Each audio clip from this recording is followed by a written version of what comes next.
Saudi আরবে ২৯ March শনিবার পবিত্র শাওয়াল মাসের চাঁদের অনুসন্ধান করা হবে।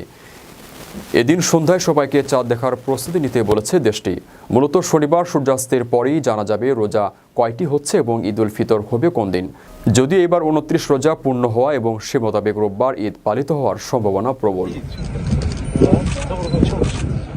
রমজান শুরুর আগে সৌদি আরবের জ্যোতির্বিদ্যা বোর্ডের সদস্য ও রয়্যাল কোর্টের উপদেষ্টা শেখ আবদুল্লাহ বিন সুলেইমান আল মানেয়া জানিয়েছেন, জ্যোতির্বিদ্যার হিসাব নিকাশ অনুযায়ী এবছর রমজান মাসটি হবে ২৯ দিনের। সেই হিসাবে রমজানের শেষ দিন হবে ২৯ মার্চ আর ঈদ উল ফিতর পালিত হবে ৩০ মার্চ। তবে আমিরাতের জ্যোতির্বিদ্যা কেন্দ্র আবার বলেছে, এবারে রমজানে সৌদি আরব ও মধ্যপ্রাচ্যের দেশগুলোতে ৩০ দিনের রোজা হওয়ার সম্ভাবনা খুবই বেশি।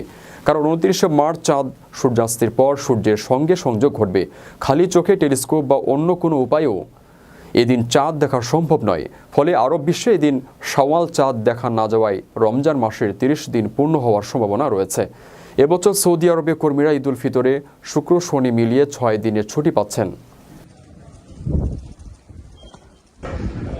আপনার স্বপ্নগুলো আকাশ ছুবে প্রবাসীর হেলিকপ্টারের মাধ্যমে। বিয়ে, জন্মদিন অথবা যে কোনো বিশেষ প্রয়োজনে হেলিকপ্টার ভাড়া করতে যোগাযোগ করুন স্ক্রিনে দেয়া নাম্বারে। প্রবাসীর হেলিকপ্টার, নিরাপদ ও সাশ্রয়ী বাহনের বিশ্বস্ত নাম।